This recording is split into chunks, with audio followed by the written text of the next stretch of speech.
Coucou les amis, c'est Amélie, j'espère que vous allez bien.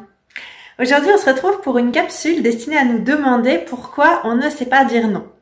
Donc, je sais qu'il y a des capsules où on vous apprend à dire non, mais moi, je pense que ça sert à rien d'apprendre parce que c'est la conséquence. Si vous voulez vraiment savoir dire non, finalement, il faut s'attaquer à la racine du problème. Donc, pourquoi on réagit comme ça? Alors, on va attaquer ça et puis ensuite, je vous offrirai quand même des solutions. Mais ce sera pas à proprement parler des méthodes pour apprendre à dire non, ce sera vraiment pour guérir, je dirais, la racine du problème. Et de cette façon, vous n'aurez plus jamais de difficultés pour dire non. Alors, les premières raisons pour lesquelles on a du mal à dire non, c'est peut-être que tout simplement, on va faire passer la personne en face avant nous. Au fond de nous, on a tendance à manquer d'amour et de considération. Alors, on s'en rend absolument pas compte, mais finalement, c'est ce qui se passe.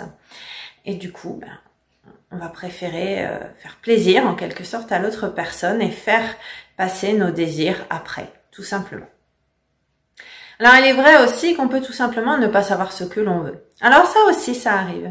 Mais nous verrons une fois encore que quelque part, c'est quelque chose qu'on doit absolument travailler. Parce que si on ne sait pas ce qu'on veut, il y a aussi des raisons. Troisième possibilité, tout simplement, vous avez peur de dire non parce que vous avez peur de blesser la personne et qu'elle ne vous aime pas. Mais pourquoi avez-vous donc besoin que les autres vous aiment? Est-ce que ce serait pas parce que vous-même, vous ne vous aimez pas suffisamment? Quatrième raison, c'est un peu dans le même registre que la troisième. On va peut-être avoir peur que l'autre pense des choses et qu'il pense par exemple qu'on est égoïste parce qu'on lui dit non. Or, pourquoi avez-vous besoin de savoir ce que pensent les autres? Et pourquoi ce que pensent les autres vous atteint? Il y a deux choses d'ailleurs là-dedans. Sauf à être vraiment très bon en télépathie, comment pouvez-vous savoir ce que pensent les autres? Souvent, on pense que les autres pensent, mais en réalité, ils ne pensent à rien du tout. Et là, c'est peut-être parce que vous êtes comme ça, que vous projetez ça sur la personne en face. Et ensuite, deuxièmement, à la rigueur, pourquoi ce que pense l'autre vous atteint à ce point? Alors, vous avez bien compris que finalement, si on devait faire une synthèse de toutes ces raisons pour lesquelles vous ne savez pas dire non, il y a tout simplement un manque de confiance en vous, un manque de considération, un manque d'amour et un manque d'alignement. Donc, je voudrais juste voir avec vous quelques pistes pour que vous puissiez prendre conscience de ces phénomènes et pour pouvoir peut-être remédier dès lors à ces difficultés que vous avez à dire non en guérissant ces véritables raisons très profondes. Alors, en ce qui concerne le manque d'amour et le manque de confiance en vous, je vais vous évoquer quelques pistes. Maintenant, je vous rappelle quand même qu'elles ne sont pas exhaustives puisque nous sommes tous différents. Nous avons tous beaucoup de vécus qui nous sommes propres. Mais je pense que peut-être chez certains, ça pourrait faire un déclic. Alors, la première raison, c'est que peut-être vous avez été trop couvé. Donc, on ne vous a pas laissé prendre vos premières gifles assez tôt. Quand vous étiez jeune, vous n'avez pas fait votre expérience de la vie et puis je dirais que tant que c'est pas fait, on a tendance à tendre l'autre joue pour prendre notre gifle.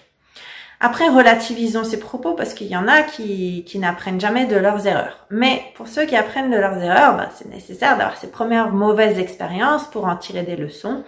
Et tant que vous n'avez pas cette possibilité, c'est forcément compliqué.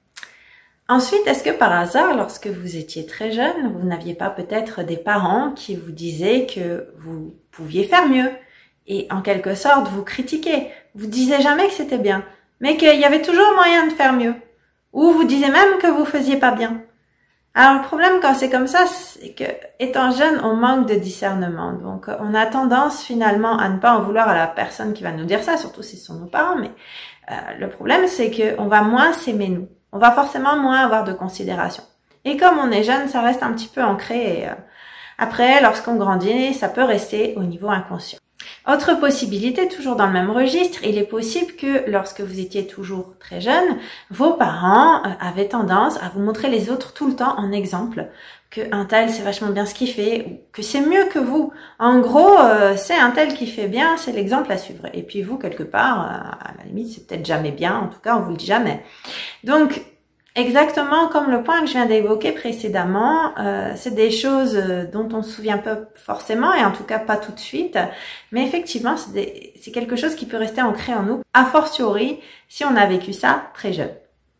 Et enfin, pour le manque d'alignement, eh bien là, je dirais que justement, si vous travaillez toutes ces petites failles qui sont en vous, eh bien, une fois que vous avez réussi à travailler un développement personnel sur vous, vous arrivez à retrouver votre véritable essence. Peut-être que votre vrai caractère, il était fort, mais qu'il a été étouffé. Tout ça, c'est le fruit aussi des formatages de la société.